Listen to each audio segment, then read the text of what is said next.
Hey YouTube, this is my third attempt of this video today. It's just not been working out. But anyway, I wanted to do an update video and I wanted to do it now. I hope that's all just water. I wanted to do it now because while it's still fresh, but we don't know the gender yet. I was finally able to have my doctor's appointment and it was a good one. I really had been anticipating this doctor's appointment. So we found out Christmas Eve. And we're getting towards the end of January and I was just ready to get this doctor's appointment over with, because if you watched my first video, I talk about how in the beginning of things, like I was having some like kind of alarming symptoms, I guess if you want to call it that. And I really didn't know how to grasp this. Basically, I was trying to accept it, but not embrace it, because I really did not know what the doctor was going to tell me. I wasn't sure, like, especially in the beginning, I actually thought maybe I should do all kinds of trigger warnings for this video. I was a little concerned maybe it was ectopic, but then as the weeks went on and some of those symptoms subsided, and then what has happened, and I'll go ahead and do this. I haven't done any like bumpies or anything, and I'll explain why. It's another trigger warning. But anyway, I have lost weight. I've lost weight, like on the scale. I've lost weight. Okay, but I have like that going on. Let me come up here and block the screen because my children are not supposed to be on YouTube. Their faces. So, hello. How are you, ma'am? So, my thought process behind my size is, and I'll get to where I'm actually at, okay? So my thought process behind my size, because what I had to do to come up with any kind of timeline, because I have been busy with life and kids and holidays, and I've been neglecting like me. So I haven't been tracking anything, right? So to even think about dates, to even think about that, I had to go back and relive my life through my camera roll, through text messages, through conversations, and through like my memory, and trying to think, okay, what was happening at that time? Do we know if I was on anything? You know, whatever, that kind of thing. So I really had to go back in time and think. Okay, so basically, I had narrowed it down, and the date that I gave the doctors for my last known cycle, whatever date, was November 13th, but I wasn't concrete on that. So whenever I figured that, this was me as of yesterday, before my doctor's appointment, everything that, because I've got like apps and stuff like that, everything I had figured, you know, off of those dates, it had me at 9 weeks and 6 days yesterday. And I was like, okay. Couple things about that. Before I go into telling this story, I'll just tell you a couple things about that. The first thing was my size. I was like, I'm either wrong on the due date. I mean, and the margins are pretty small at this time. We know that it's pretty small margins, but still, I'm like, I'm either wrong on the date, or it's because this is my third pregnancy, and I have started this pregnancy out at a much higher weight than I have with my other two. So essentially, you know, you have your womb, everything is pushing more layers, you know, out to where I would be showing earlier. Plus, you know, your third kid, all of that plays a part. So I'm like, I really don't know what to make of it, but why I was kind of wanting my dating to be wrong is because one thing that we've done with both of our girls is we had genetic testing done. It lets you know if there's any, like, it tests for a certain range of things to tell you if there's anything going on with the baby, and it also tells you the gender early. And a little bit more fine-tuned than just doing an anatomy scan. Not that there's anything wrong with that. So we knew we wanted to do that, but you have to be between 10 and 12 weeks to have that done. Okay, so if I was 9 weeks, they would probably say, no, you have to come back. My doctor's office, the lab, and all of that is like 45 minutes away. I have one in my town, but last time with my last daughter, they wouldn't let me do the genetic testing in my town. I had to go back to that hospital and have it done at that lab. And not that that's the end of the world or anything. It's just, you got to get a babysitter for much longer because it's 45 minutes there. Then you got to do the whole lab thing. That's 45 minutes back. It's just longer. And I was like, it would just be so great if we would go in here and they would tell me my due date is different and I could just do everything at one time. Wouldn't that be awesome? Okay.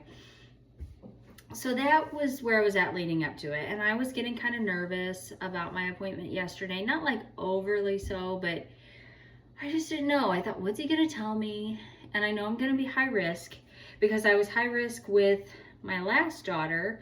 Plus now this time I'm 36. So I was saying it's geriatric pregnancy, right? Well, they don't call it that anymore. They call it AMA, Advanced Maternal Age.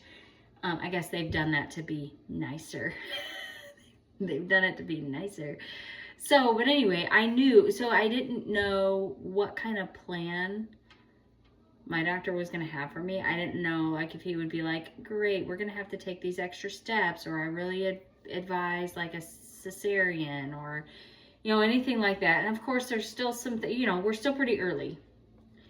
But what I will say before I go into anything else, what I will say is that my doctor didn't seem overly alarmed. Of course, he was very upfront with the fact that I am high risk and I am going to have to be careful.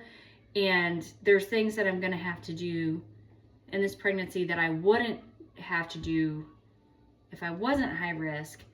But like, it's apples and apples. Like, yes, I'm high risk because of my previous things. And yes, I'm high risk because of my age, but it's not like a stacking situation where we have more alarm and more concern and we're going to do all this extra stuff. And it's not like that. It's like, okay, this is what you're going to do. You're going to take aspirin. They talked about the tetanus booster or whatever. They didn't talk about the RhoGAM shot, which I know is going to be a thing because I'm Rh negative. And, he didn't talk about progesterone, which with my last pregnancy, I had to do progesterone for 10 days and it was terrible. I hated it. He didn't bring that up yesterday, and I don't know if that was just an oversight on his part or if we're just going to forego that. I'm not really sure. So that's what was said and done. I knew it was going to be a long appointment. That's why I think yesterday just felt so big. Getting to that appointment felt so big. Being able to talk to the doctor, being able to look and see the baby, knowing what the plan is, getting everything out there, confirming the due date, all of that stuff just felt really big. And so, and it was a big appointment. It was over an hour. Because we've done it before, I think it got a little bit shorter, then it got longer at the end, and I'll tell you why. So when you go in there, you're seen by a nurse, you kind of have this overview thing with the nurse. You have to leave the urine sample, get your weight, you do all that. She leaves. The head nurse, or I don't know if she's like the doctor's assistant or head nurse or office manager. I don't know what her title is. I just know she kind of runs the show, and she does a great job of running the show. I really like her. But anyway, so she comes in and we have this whole big meeting to do with her. She goes over all of my history. They did have a surgery in my history that was not mine, and it would have been from a different provider also. So it wasn't like an error on their part necessarily, but it was because it could cause some major alarm bells with this pregnancy. And I never even heard of that. I did not have that. No, take that off my chart. But So again, it's a good thing. You go over all your own medical history with all your births and, you know, stuff like that, your family medical history. Because of my family medical history, they do advise me to take the genetic testing, and actually there's a second one that is done between 15 and 20 weeks. I will just run across town to the lab here in town. It's not a big deal, I guess, to do that one. It's not a third party or anything. I'll run over there, I'll get a blood draw, they'll do that test. But again, all of that is because of family history on my part. So like they advise those things. We went over all that stuff, preferences. Oh, actually I'm doing this video and our genetic test sample has been received. That's exciting. I mean, I don't think I'm going to hear anything today, and today is, oh, today's Thursday. I wonder if I could find out tomorrow. I bet that's wishful thinking because it's 5 to 10 business days. But they've received it, which I think is really fun, and I just got the notification. Very exciting. So it's a good thing I'm doing this now, just in case we do like all of a sudden just get one out of nowhere, like get a quick response like that. That would be crazy. Like tomorrow I'll find out. So, and I'm trying to brace for that too.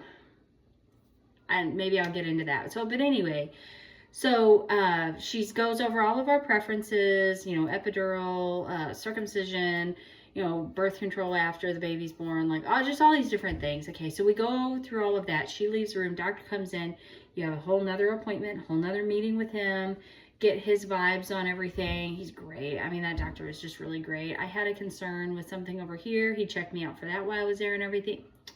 He's so good. If you find a doctor that is legitimate like that, hang on to him. My first one that I had my first one with, what a quack. It was so, and I hate to say, like, I'm not going to put her name out here or anything like that. And I liked her as a person and I wanted to stay with her, but it was so bad. It was like, should have been a TV show or something, right? So anyway, I don't have a lot of time because we're going to dance tonight and I want to kind of recap all this as quick as I can. This is maybe the only time I'm going to have to do it. My next one, I want to do a gender reveal thing. So anyway, so